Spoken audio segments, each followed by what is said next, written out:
Hey, what's up, Unbroken Nation? What I'm curious about is two parts. One, why do you think people struggle so much with money? And two, why do people struggle with the idea that they have to stay poor to create impact? Yeah, man, I love that. I think there's a couple of things, and one of them I don't think is talked about a lot. First of all, and I don't know how helpful this is, but I'll just quickly talk to you about what my relationship with money is very different. It's because I grew up with a lot of money that went through these hands. Like I told you, my family's in retail. My dad was the first guy to bring the dollar store concept to Connecticut. So on the weekends or whatever, ever since I was a kid, I would be cashiering. I mean, like Christmas Eve, doing $20,000 in one day. It's like constantly. Back then, dude, people didn't really use credit card at all. Actually, funny enough, it's the opposite now. Everyone's got Apple Pay or whatever. But back then, it was all cash. So very rarely did someone use a credit card. So I have, since I was a kid, I've always been transacting with money. I've always been very comfortable with it. Now, there's thing that I want to actually blog about or whatever. And it's the headline is fellow people of color, lend me your ear. Because what I've noticed about a lot of immigrants who or people of color, they've immigrated, they're the previous generation migrated to America. For example's sake, we're in America, so I'll just talk about that for a second.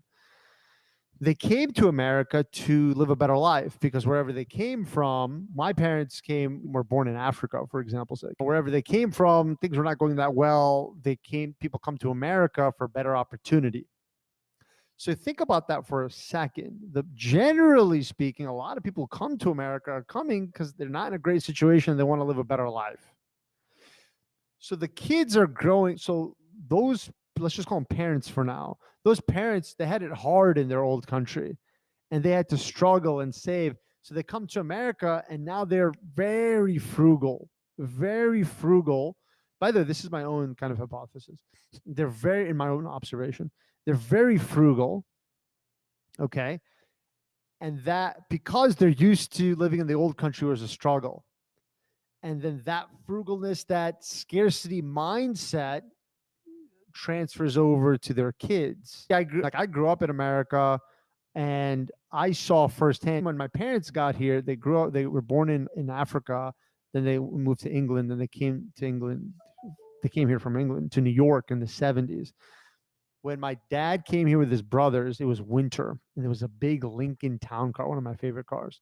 I should actually buy one, but it was snowing and there's a Lincoln Town Car got stuck in the snow. And my dad and a couple of his brothers sat on the trunk to put weight on the trunk, and the dude got unstuck. The car came out. The guy came out of the car and said, "You guys are awesome." And he gave my dad and his brothers like $1 each or whatever. And my dad said, they just got to America and said, "Man, you can never starve in this country." And it's 100% right. You like, because that type of stuff doesn't happen in the old country. You got to understand something. Like, with all due respect, I'm not trying to be funny or anything. I'm trying to be literal. But you have to be ill to not be able to generate wealth in a first world country. You cannot starve in a first world country. It's impossible. Again, it's just impossible. It's absolutely impossible in my observation, in my experience. Sorry. You cannot starve to death. You can't, like in other countries all over the world, people die of starvation. You can't do that here. It's impossible. There's too many places that give you food. You go to any church, any religious center, any restaurant. Anyway, you know what to do. Any soup kitchen, blah, blah, blah.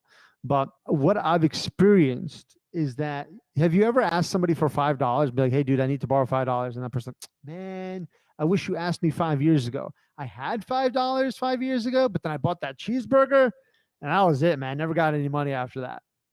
You understand what I'm saying? Money is constantly replenishing.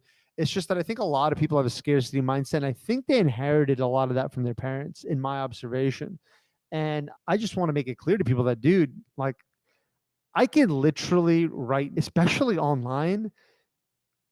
It's impossible. It's the greatest opportunity I've seen in my entire life. I mean, it's like, I don't know how you cannot make money online. It's just, historically, we are the first generation ever to be online entrepreneurs. We're the first users ever to be online entrepreneurs. This is only the tip of the iceberg, and it's impossible not to crush it. And a lot of people, then you have the problem of people saying, "Okay, awesome. I want in. But then they come into that lottery ticket mentality.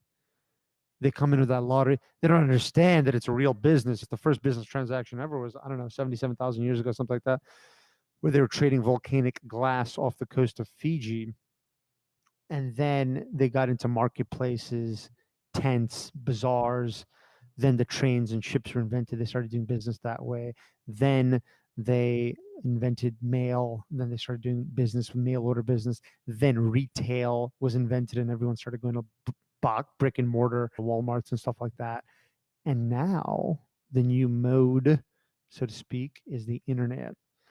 And it's crushing. It's putting brick and mortar out of business. And so it's impossible not to make wealth off of it if you're dedicated to it and you treat it like what it is, and that's an actual business, not a lottery ticket. That's some of my thoughts on money mindset. It is a kind of a pet peeve of mine. I feel so bad when I see it because I'm like, damn. I personally know some people. I'm like, yeah. And I look at their parents. I'm just like, yeah, dude. Their parents had it really rough.